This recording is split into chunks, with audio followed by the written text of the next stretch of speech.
Well, good morning. I'll grab your attention back for a moment.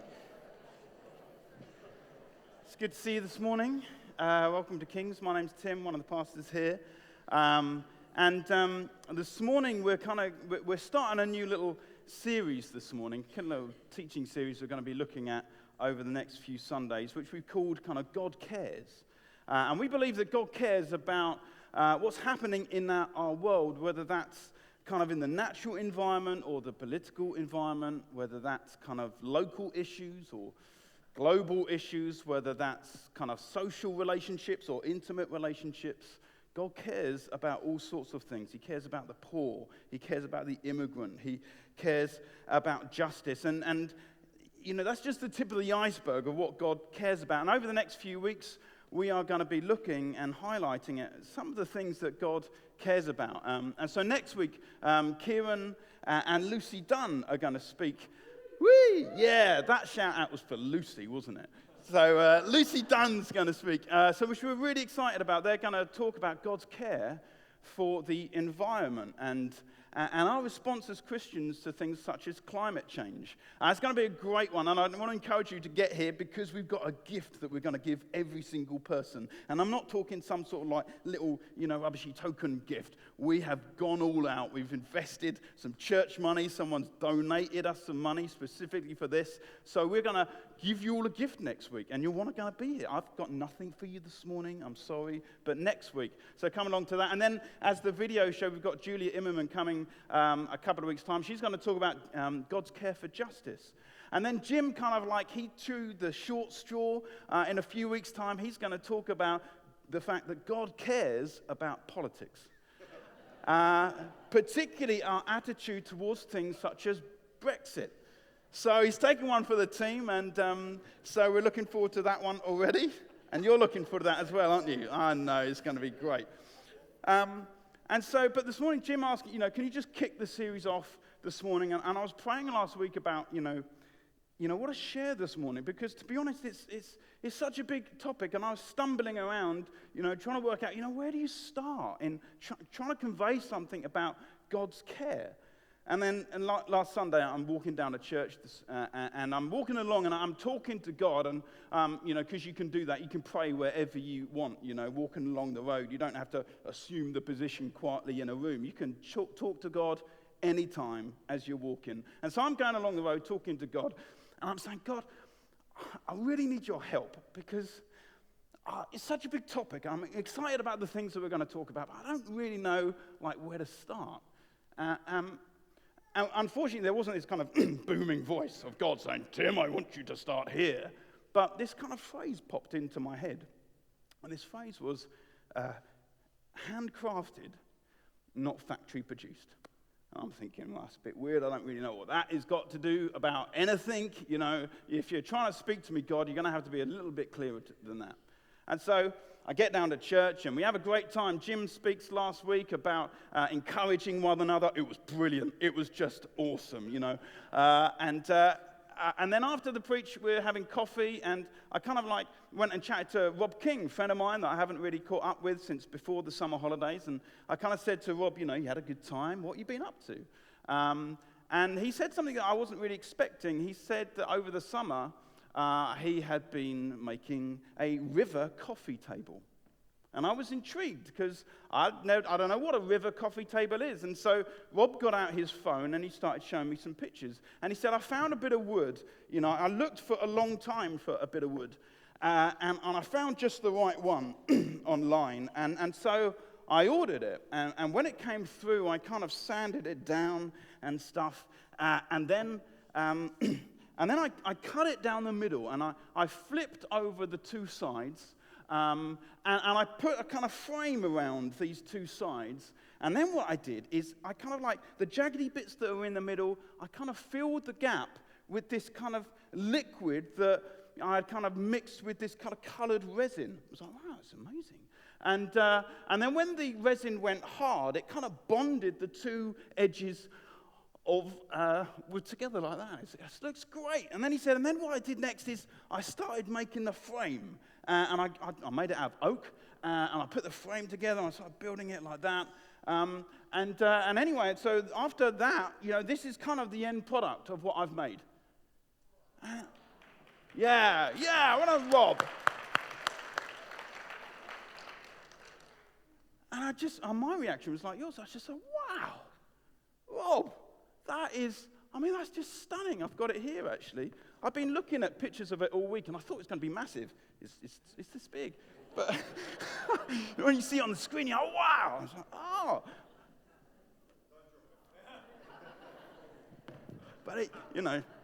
But it's amazing. It's absolutely incredible. And I was looking at it and saying, this is a work of art. This is incredible. It's unique. It's like bespoke. And Jim's walking past in the auditorium. I'm saying, Jim, you've got to come and have a look at this. And Jim looks at the phone and he goes, wow, that is incredible.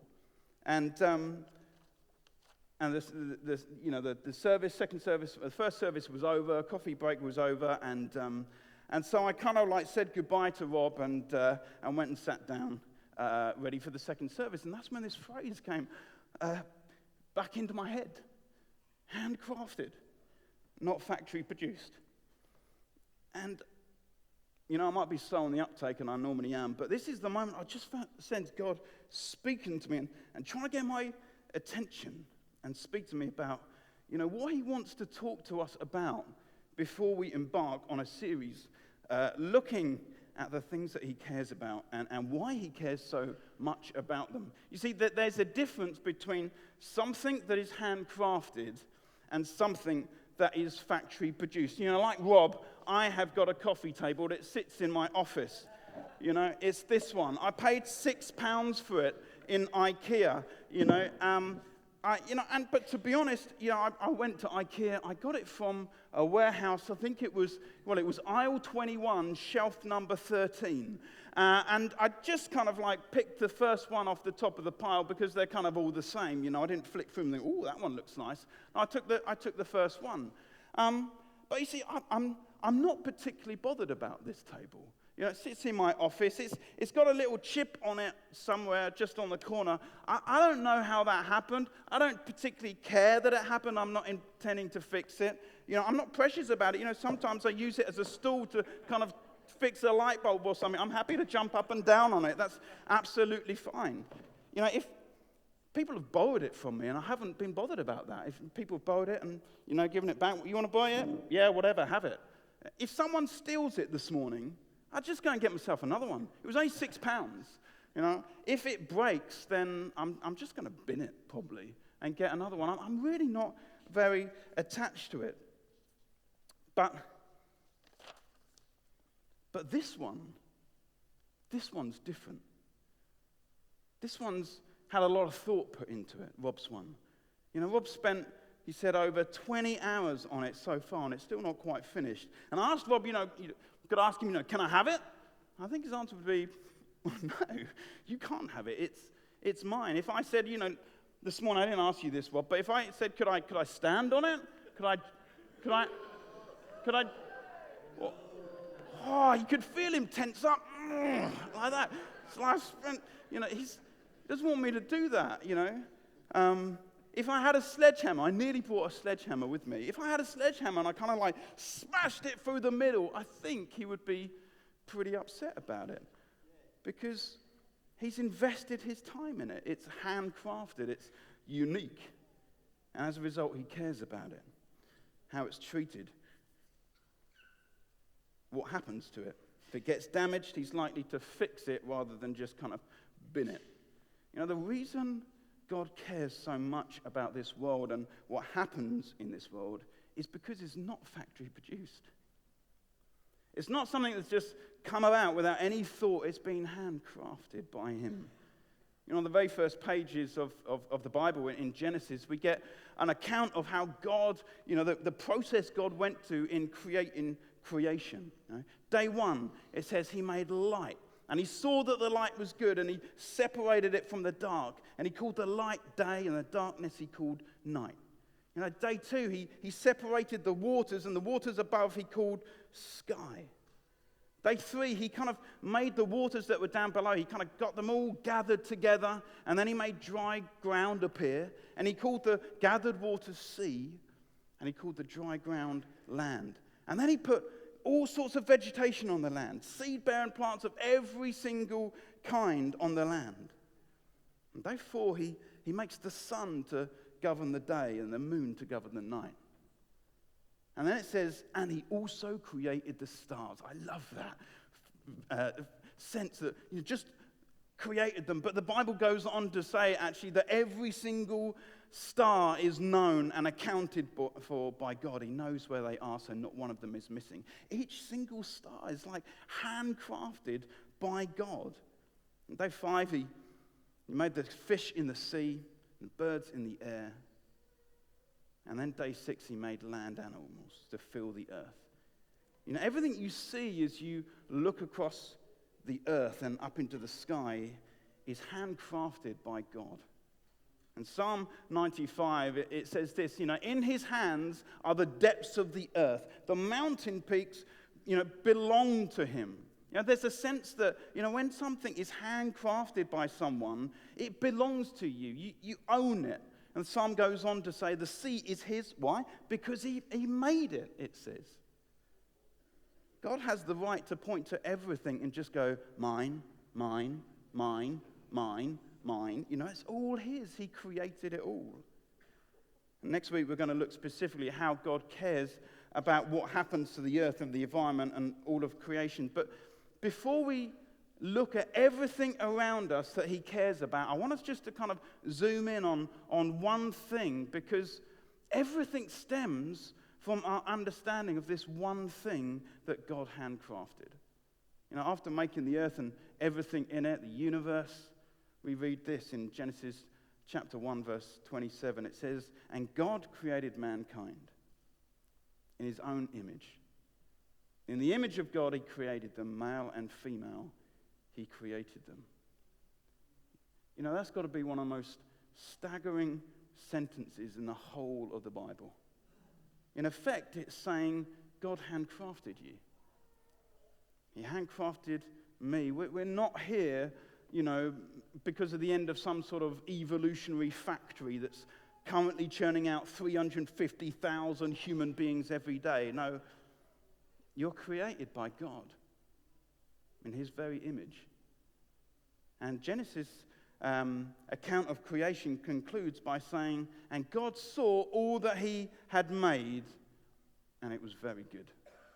Not just okay, not just, you know, that will do, it's kind of functional. No, it was very good, which includes humanity. It includes you. It includes his handcrafting of you and me. And one of my favorite psalms in the Bible is Psalm 139. I love it because, you know, the writer is trying to imagine the craftsmanship that's involved in God creating humanity. And it says this, for you created my innermost being. You knit me together in my mother's womb. I praise you because I'm fearfully and wonderfully made. Your works are wonderful. My frame was not hidden from you when I was made in the secret place, when I was woven together in the depths of the earth. Your eyes saw my unformed body.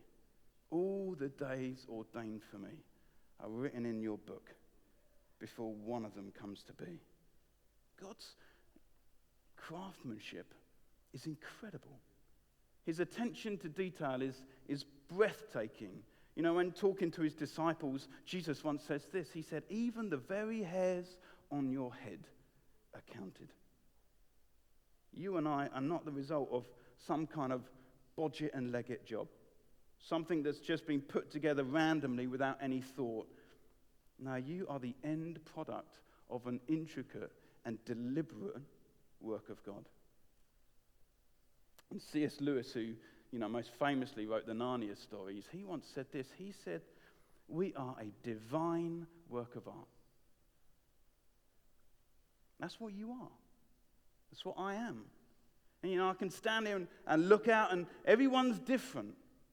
But every one of you has got the same thing in common, and that is that you have been handcrafted by God, the Almighty. C.S. Lewis goes on to say, if Rembrandt's artistic masterpieces have great, undisputed value, would not God's one-of-a-kind human masterpiece convey even greater? And the answer is yes, it would. Yes, it would. You are a masterpiece, a divine work of unimaginable value. You know, sometimes you ever watch the Antiques Roadshow? I haven't seen it for a while, but, you know, I love the program. And you get these beautiful moments sometimes when someone, you know, takes something along to the Antiques Roadshow, just kind of, maybe they've got it the cheap, they've got in their possession, and they just always wondered if it's worth anything. Like this guy, Richard Hobbs. And this was like 20-odd years ago, and his mum had got a load of silverware in the house. And Richard heard that it's in Crawley, in the Hall Theatre. And so he heard that the Antiques Roadshow was in town, and he said to his mum, you know, I might take some of that silverware up. And she said, yeah, I don't know what's worth it, take it up. So he put it all in a bag and took it to the Antiques Roadshow. And he sat down with like an antiques expert, and he took out a silver bowl and he put it on the table. And after inspecting it, the expert said, that is a very rare King Charles I drinking bowl. And I value that at £12,000. And he was like, wow. And you can watch it on YouTube. And he's like, well, I've got some more in here. And he tipped out some other bits onto the table. After the end of the valuation, he's staring at a set of silverware worth £350,000. This is 20 years ago. Goodness knows what it's worth now. I mean, it's amazing, you know. I would have loved to have been a fly on the wall when he got home to see his mum. If he ever went home to see his mum, I was like, oh, I'll see you later. It's great. You know. Was it worth anything, love? You are not going to believe this, Mum. It's worth more than we could ever imagine. I had absolutely no idea of the value of the items in their possession, gathering dust in the corner of the room. You know, you and I are worth more than we can imagine. You might think, me? A masterpiece of great worth? I don't think so. If only you knew me, you know, I don't have any particular skills or giftings. I'm not that talented, you know. No one's ever honked their horn at me going down the road, you know. No one's ever stopped me and go, wow, look at you. Masterpiece? I don't think so. Average at best.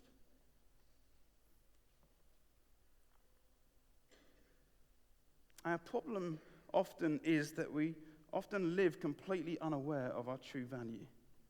We think we're more IKEA than handcrafted, more kind of toddler's artwork than Rembrandt masterpiece. But God, who made you, knows your true worth and longs for us to see his valuation of us. And the Bible's very clear, because you are his masterpiece, handcrafted by him. He cares for you, and that care is kind of evident in the lengths that he's willing to go to protect you, preserve you, fix you, defend you, because you are unique and you belong to him. And in trying to help us to understand the extent of God's care for us, often the Bible refers to him as a shepherd. You know, a shepherd is someone that doesn't just kind of look after someone else's sheep. A shepherd is someone who owns the sheep. The sheep belong to him, and therefore he has a kind of like a vested interest in their care because he knows their true value. And King David in the Bible, you can read about it in the Old Testament, he's kind of like the king of Israel, but before he was the king, he was a shepherd. You know, he spent years like tending sheep, so he had first-hand experience of what was involved in caring for sheep. And then one day he writes this about God. He says, "The Lord is my shepherd, I shall not want. He makes me lie down in green pastures. He leads me beside quiet waters. He restores my soul. He guides me in paths of righteousness for his name's sake. Even though I walk through the valley of the shadow of death, I fear no evil, for you are with me. Your rod and your staff, they protect me." You know, it's an incredible image of God's care for us. You know, because we belong to him, David is saying he wants to meet our needs. He wants to lead us. He wants to restore us. He wants to comfort us. He wants to be with us in difficult times, just like a shepherd. He knows your value. He knows my value, and he's got a vested interest in your care. And often when we think of shepherds, we reflect on verses like this about God, and we imagine kind of a lovely scene of a couple of sheep following a shepherd in a beautiful countryside. But there's this time when David kind of recalls what it was actually involved in being a shepherd, and he recalls a time when a kind of a lion or a bear, he says, would come and carry off a sheep from the flock, and he would go after it, he said, and he would strike it and rescue the sheep from its mouth. And then he would turn and seize the animal and strike it again and again and kill it. Now, this was not just kind of an isolated occasion in David's life. He talks about both killing a lion and a bear. In other words, a shepherd would risk their life for what belongs to him. And this is the image David uses for the way in which God cares for us. Now, Jesus himself in the Gospels, he tells a story about a shepherd, and he says to a group of people listening to him, he says, I suppose one of you has 100 sheep, and one of them gets lost. You lose one of them. Doesn't he leave the 99 in open countryside and go and find the lost sheep? And when he finds it, doesn't he kind of put it on his shoulders and joyfully go home? When something valuable belongs to you, just like sheep to a shepherd, you will protect it at whatever the cost. If you have something that you've invested in deeply and it gets lost, you'll do whatever you can to make sure that it's found. You and I are divine works of art, handcrafted by God, and therefore we're incredibly valuable to him. Our problem has always been that we don't understand who we are and the value God places on us. Like sheep, we're stupid. And we wander off, and in the process of wandering off and getting lost, we get hurt and damaged, and we become broken. And we settle for things in life that, are just factory produced rather than handcrafted.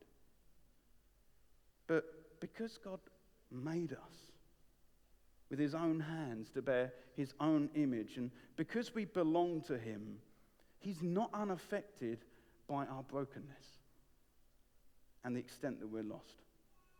John 3:16, famous verse in the Bible, says this, for God so loved, so cared for the world that he gave his one and only son. And when Jesus arrives, his intention is very clear. He's come to find what is lost and fix what he handcrafted that has become broken. And the gospel accounts of Jesus' life and ministry are littered with example after example of him not just kind of teaching people, but restoring the broken. When John the Baptist kind of sends a few of his followers to ask Jesus, are you the Messiah? In other words, are you the Son of God? Are you God? Jesus' response to them is to say, go tell John what you see. The blind receive their sight. The lame walk. Those who have leprosy are cleansed. The deaf hear. The dead are raised. And the good news is proclaimed to the poor. It's a fascinating response. Jesus, God, John wants to know, are you God? Are you the Messiah? And his response is, well, go tell him I'm fixing things that are broken. And time again, Jesus' care is not just for crowds, but it's for individuals. He intervenes when he sees a cripple sitting by the side of the road, a woman who's just about to be stoned for being caught in adultery, a parent who's broken because they've just lost their child. And his intention is always not just to speak to them, but to fix them. But Jesus knew that our real brokenness was more than skin deep. It was the fact that we're lost, unaware of who we are, who made us, and therefore what our value is. Now, to one crowd, he says, the Son of Man has come to seek and save the lost. To another crowd, he says, I'm the good shepherd, and the good shepherd lays down his life for the sheep. And on the cross, that's what he did. He sacrificed his life for our own sake. He paid in full to fix what had broken, for masterpieces like you and I to be restored to their full glory. Why? Simply because God cares about us because we're handcrafted by him. We're not factory produced. And on Monday, I'm sat trying to work out how to get across the extent of God's care for us this morning. And again, I'm stumbling around. I really want to try and impress on us and help us to kind of see with fresh eyes God's care for us. And I'm going to try to do this, and I get a table, and but it's still not quite cutting it. And I'm praying to God. I'm saying, God, I just really need your help to kind of say something about your care for us. And my phone's next to me, and I pick it up because I'm easily distracted.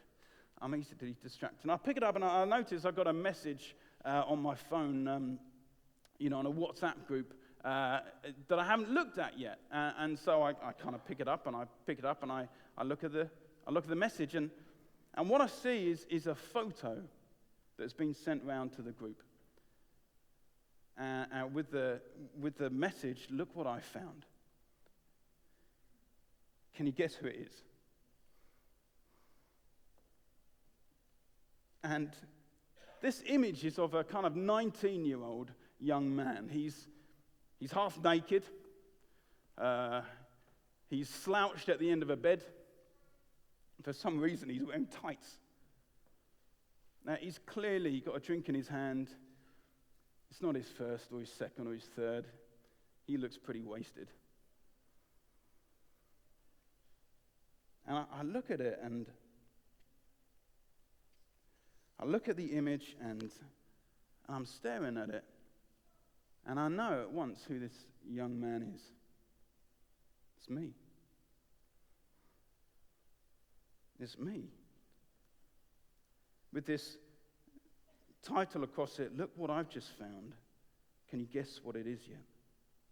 It blurred it out a little bit, so it was difficult to see, but it was clearly me. And as I looked at it, I was overwhelmed by a reminder of a time in my life when I was completely lost. A handcrafted work of God that had become pretty broken. Desperate to be valued, but looking in all the wrong places. And I hadn't seen an image like this of myself in like 20 years, and it was weird because I was looking at someone that I vaguely recognized but wasn't me anymore. It was almost like God chose this moment when I'm trying to express something of his care to show it to me. And I didn't feel he was showing it to me to kind of, point fun and go, look at that. Huh? Look what a mess you are. Because he's not like that. He doesn't do that. But what I believe is God wanted me to see it with a message. Look what I found. Can you guess what it is? As a reminder to me of his incredible care. The lengths he's prepared to go to find and fix, what he's made. And I picked up my phone and I messaged back to the group, a number of them not Christians. And I said, it looks like a glimpse of someone that I once knew that was pretty lost. I heard he was rescued, restored, adopted. So now the son of a king. Son of a king. Who would have expected that to happen to him? What does God care about? Well, the answer is he cares about you.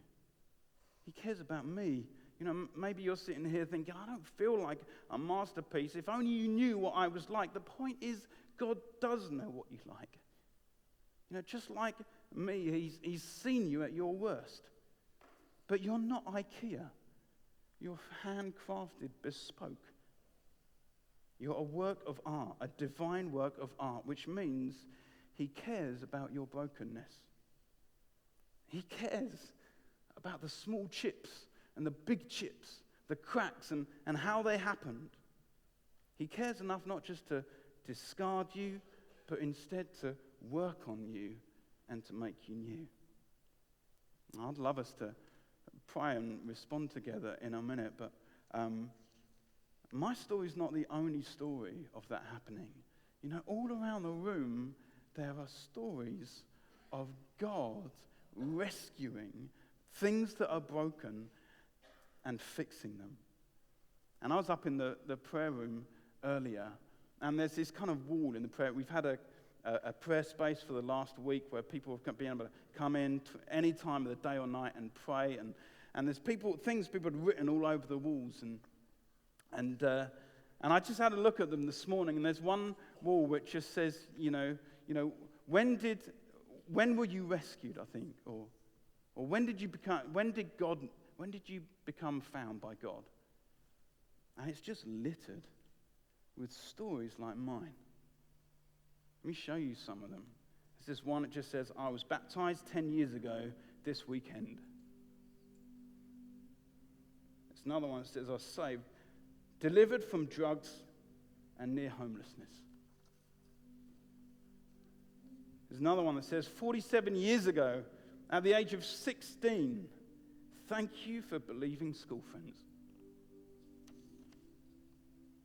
Another one says, 5 years old in a children's meeting. That was 41 years ago. God is faithful. He hears our prayers. Another one, 5 years ago, on a bus on the way to college.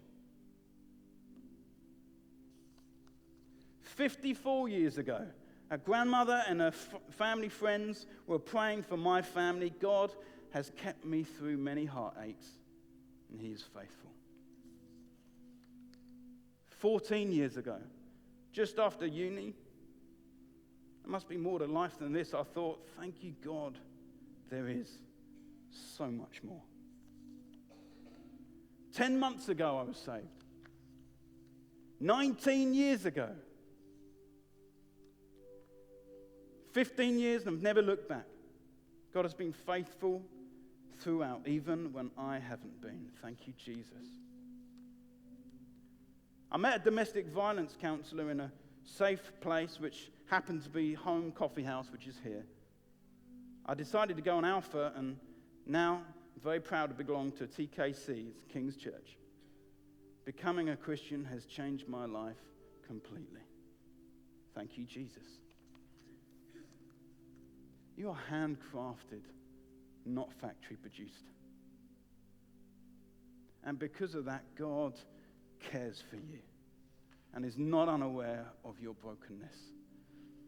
And in His great mercy, He sacrifices Himself so that your brokenness can be fixed, so that you can display the glory of God once again. Why don't we stand and we're going to worship Him?